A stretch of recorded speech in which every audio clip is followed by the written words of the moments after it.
We are only a few months away from the new Tears of the Kingdom, and in the last trailer, we saw a ton of new stuff, such as caves, flying machines, possible crafting abilities, and spirals. There is no doubt that the new game is going to be packed with a ton of new stuff. That is why today I'm going to take a look at 5 things we saw in this new trailer. But before we get started, make sure to like, subscribe, and hit the bell for more theories and Zelda content. So with all that said, let's take a look at 5 mini theories. Number 1. Rising Villages. During the trailer, we see several floating buildings, but not like the ones we're used to. I'm talking about the ones we saw in Breath of the Wild. Close to the end of the trailer, we see Link ride a horse through a field in Hyrule. But if we look into the sky, we can see Rito Village. This is not the only new floating thing we see. We also see several of the mazes appear in the sky. But what does all this have to do with Tears of the Kingdom story? Well, to figure out that, we first gotta figure out who would do this. This is undoubtedly Ganondorf, due to the fact that we see him raise Hyrule Castle. But we still gotta figure out why he would raise these places. Well, you may be asking yourself, isn't it Ganon? Wouldn't he just do it because he's bad and for the fun of it? Well, while that kind of would make sense, it's not like the Rito are trapped up there. I mean, they're birds. They can fly. That's why I think places all around Hyrule were lifted into the sky along with Hyrule Castle when Ganon came alive. But what will this mean for Tears of the Kingdom? Well, I think these will be some sort of main quests, where Link must fight something underground or solve some sort of puzzle to get these places back to the ground. Number 2. Malice Tunnels. Throughout the trailer, we kept seeing these malice-filled holes, but that's it. They didn't show us what they are or where they lead to. Or did they?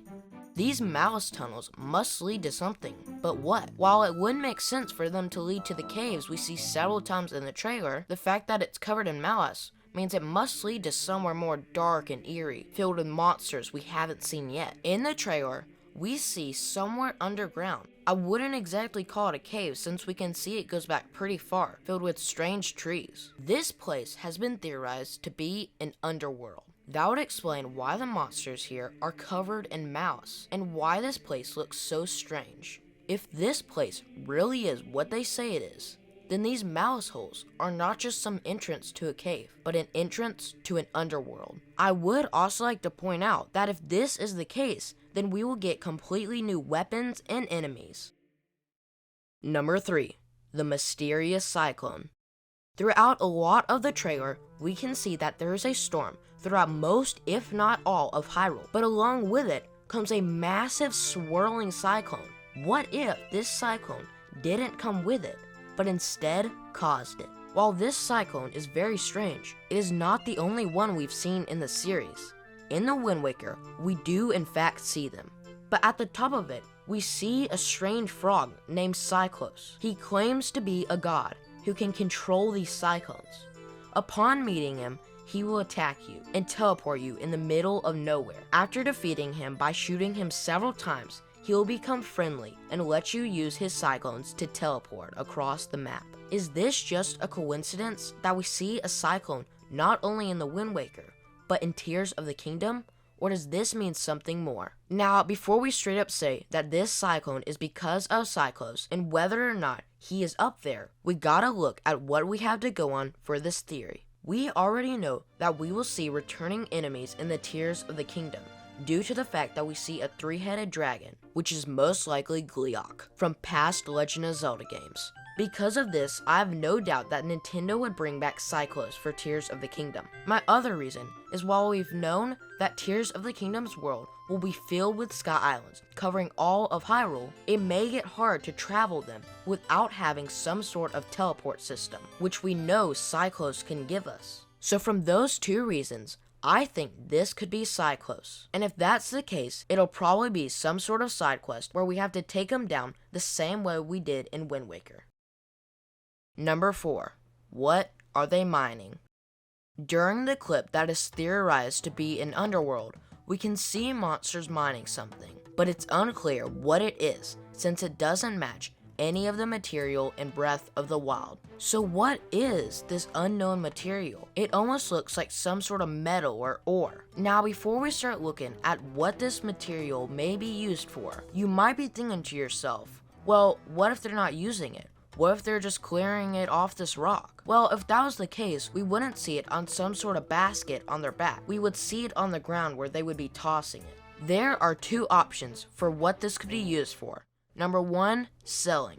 And number 2, building something. And I think we can go ahead and mark selling off the list for obvious reasons. I don't think they're going to be buying clothes anytime soon. And that leaves us with building. Alright, that's the answer. On to number 5. Just joking. We still gotta figure out what they're building. Alright, so I don't think they're building some sort of building or structure, due to the fact that we don't see any of that in the trailer. But what we do see is weapons and a tiny bit of armor on the boss bokoblin's head. These two things look like they could be made with a strange material. If monsters are really forging new weapons and equipment, what will this mean for the land of Hyrule? And will we be able to stop the monsters with their new and improved equipment? Number 5. Epona and Tears of the Kingdom. In the trailers for Breath of the Wild, we saw Link riding a brown and black horse. But you'd think that'd be the horse he would be riding again in Tears of the Kingdom. But strangely, that's not the case. We instead see the famous Legend of Zelda horse, Epona. This horse has aided Link many times in the series, and while you could get Epona in Breath of the Wild, you had to get her through an amiibo, and sadly she was not part of the story. If you get Epona in Tears of the Kingdom the same way you did in Breath of the Wild, then I doubt they would show her in a trailer, which means she must be obtainable through the story. But there's two things we need to figure out.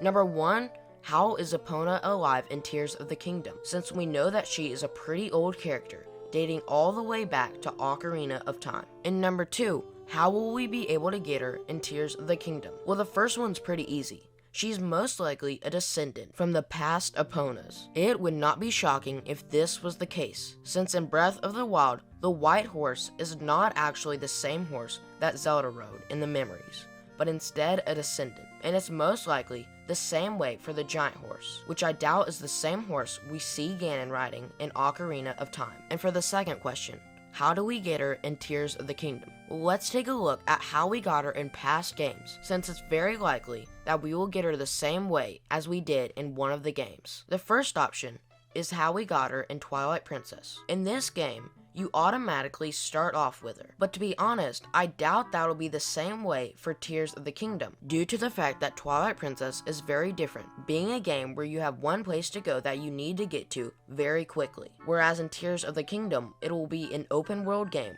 where you will explore and then get a horse later in the game. And for the second option, getting her like we did the white horse and the giant horse. If this is the case, it'd be cool to see her in some sort of forest, or nah, that wouldn't really play out well in the game. And for the third and final option, getting her like we did in Ocarina of Time. While this is a little far-fetched, it still would be possible for them to bring back Ingo. For those of you who are not familiar with the quest, it is where Link must learn Epona's song and then race Ingo around the ranch until he gives up and traps you in the ranch, where you must then escape. Again, a little far-fetched, but we have seen old things come back in Legend of Zelda. While it's impossible to know how we will get her in Tears of the Kingdom, it's very likely that it'll be one of these 3 options. Feel free to leave a comment down below on how you think we will get her in Tears of the Kingdom.